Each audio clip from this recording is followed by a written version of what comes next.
So Russia is running a very similar playbook in Ukraine as it did during the Syrian civil war, when it has squarely put itself on the side of Bashar al-Assad in going after its own civilians and people inside of the country who were resisting that regime. So the WHO just reported, the World Health Organization says that 64 hospitals have been attacked since Russia's invasion of Ukraine. The UN agency condemns the attacks in the strongest possible terms, noting attacks on health facilities are a breach of international law. The World Health Organization has documented at least 43 attacks on healthcare in Ukraine since the war began. 12 with at least 12 people killed. Countless other patients have had their healthcare disrupted by the siege, including children on a cancer ward who are trapped in Chernihiv and running out of painkillers. I think we all saw the images of the pregnant mother who, after a maternity hospital was bombed, did in fact die, as well as a NICU, I believe, like a basically infant care, and babies being stored in the bunkers and the basements of hospitals because the hospital was being bombed. This is exactly what Russia did in Ukraine. In Syria. The tactics, even some of Russia's soldiers, have come directly from the civil war in Syria, which Moscow joined in 2015 to support President Bashar al-Assad. Since then, it has carried out a brutal but ultimately successful campaign. In the process, entire cities have been devastated and up to 24,743 civilians allegedly killed by Russian strikes. When Russia and the Syrian army promised exit routes, this is very familiar, they sometimes bombed and shot civilians trying to flee. Over the past month, the targets have been the same: hospitals, schools, markets, bread queues, a theater. Russian troops have promised escapes and then attacked civilians on the road. So we've seen even journalists be attacked on the road. We've seen moving barricades. We've seen promises of a humanitarian corridor to allow civilians to escape. And the result is just, it's rubble. Like the homes and buildings are being leveled. It's hard to imagine, like what is the end game here?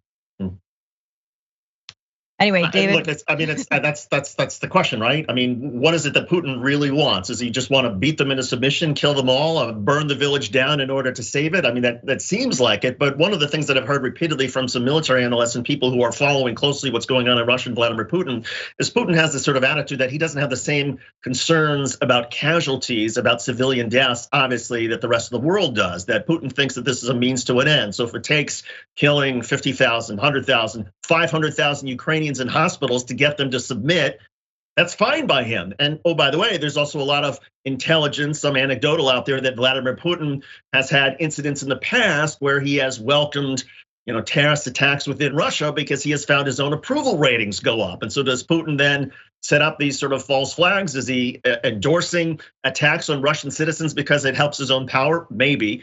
But the other problem with all of this is that as the Russian military gets degraded, and with this philosophy of that civilian casualties don't matter, the communication, the ability of Russia's military to distinguish targets goes down. And so the great thing is the Ukrainians are doing a great job of defending themselves and inflicting heavy casualties.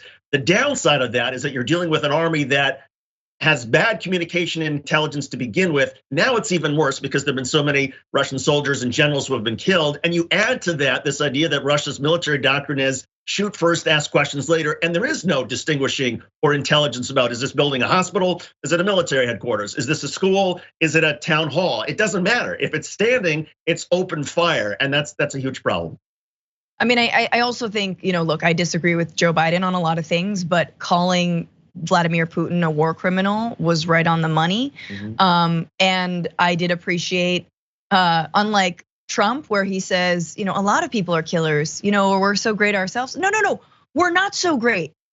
But yeah, double striking and bombing, actually the US military has done double strikes, but I will say, making a habit of bombing hospitals is not something that the United States has done.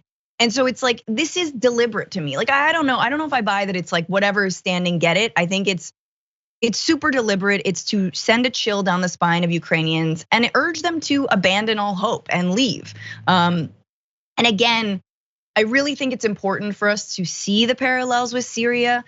Russia sees the parallels. we should see the parallels, and the world should treat the refugees who fled that civil war and are fleeing this war similarly.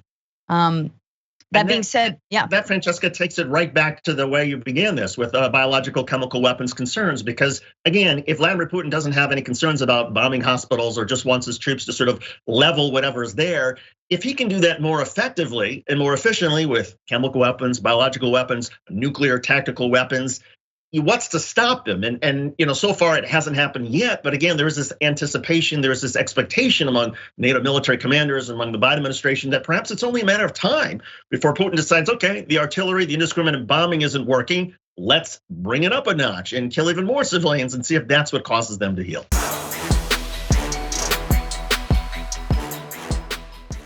Check out the Damage Report podcast each day, wherever you get your podcasts, whether Pocket Casts or Stitcher or iTunes. You can join me as I give you the news and stories you want, with a range of co-hosts and interview guests jumping in on the fun each day.